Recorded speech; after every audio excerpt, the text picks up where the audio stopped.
Hi, my name is Ashley Scher. I'm the founder and CEO of ShareLove.Fund. We are going to continue our discussion of yamas, and we're going to talk about the second yama, honesty. Again, yamas are about how we live within the world and the restraints. So we can teach children that being true and honest with yourself and those that you encounter is a way to have integrity, that we can convey honesty with both our speech, our words, but also our actions. Sometimes not explicitly aligned, but just behaviors can be a little bit dishonest or misleading.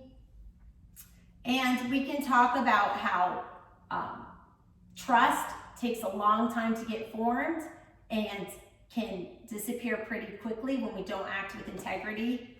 And I think that it is important to, when we talk to children, to not speak about you should do this because it's right or wrong, but just about how it makes you feel. You know, one thing that my parents always told me was, if you tell a lie, you have to remember the lies, and that's a lot of work. And when you always tell the truth, you never have to remember what you said because you know what the truth is. And sometimes when we sort of explain rationally why certain behaviors might help foster less stress in life, then children might be more likely to adapt that. Also, as teachers, and this does not apply to the parents who are doing this program for their own children, but as teachers, it's not really our job to, and actually it's sort of oversteps a boundary to tell children what is right and wrong. That's really at home for the parents to decide the exact values and morals.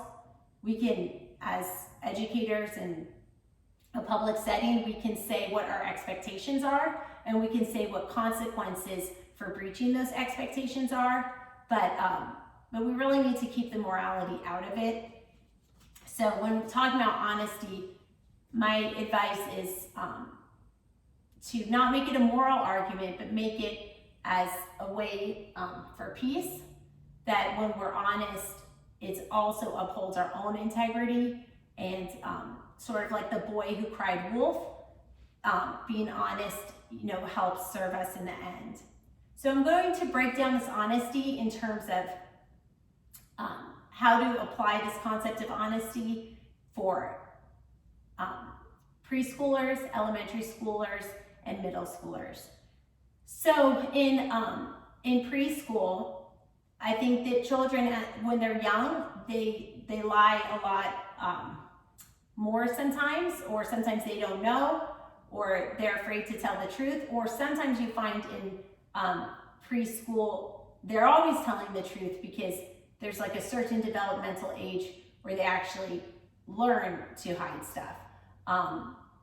But basically positive reinforcement that, to just, tell what happened. Two kids are crying, kind of put them, sometimes I like to put them together and say, look, why don't we all talk about what happened? So it's not this story against that story. Sometimes that helps bring the truth out. But I think in this preschool age, having positive experiences with honesty where maybe a child broke something, but then they confessed to it and it wasn't so bad, having these positive experiences with honesty, I think helps give the children the confidence to be honest. In elementary school, sometimes you see dishonesty in impulsive children.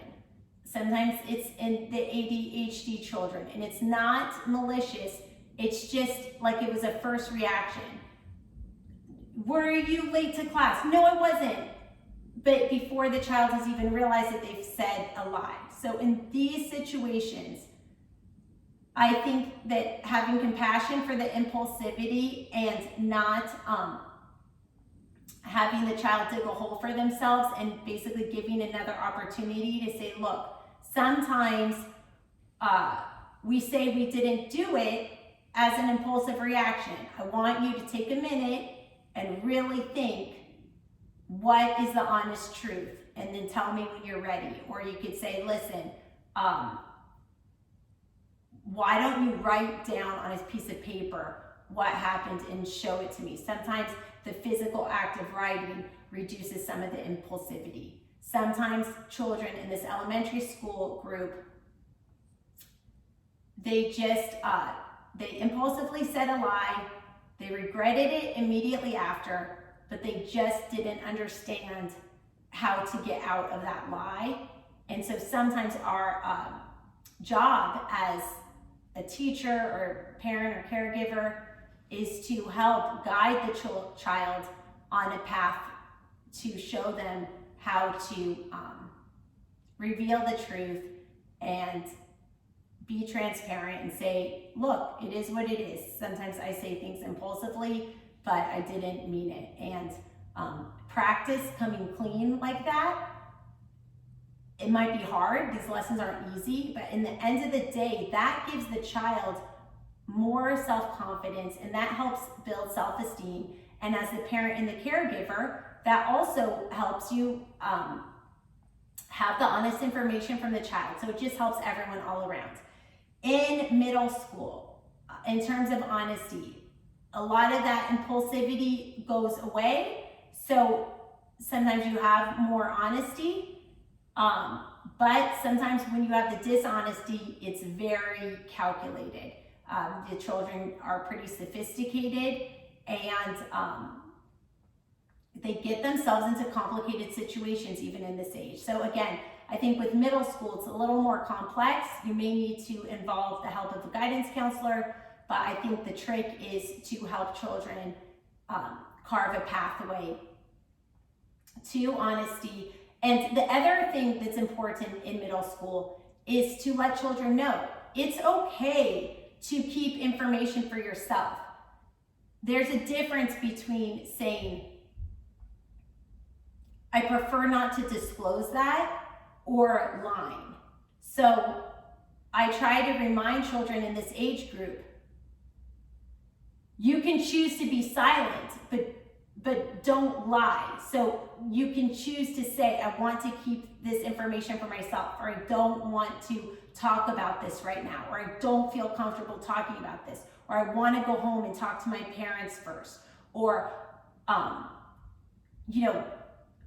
we can all control our timing.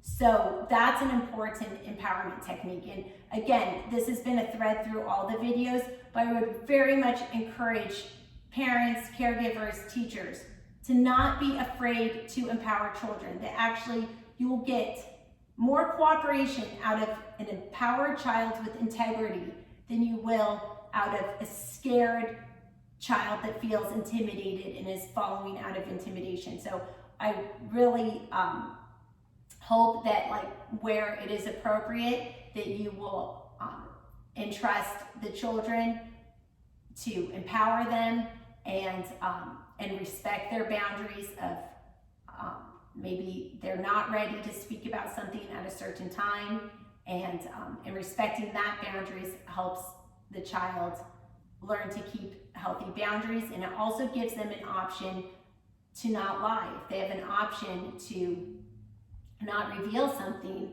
then they're not in between a rock and a hard place. Thank you for your time.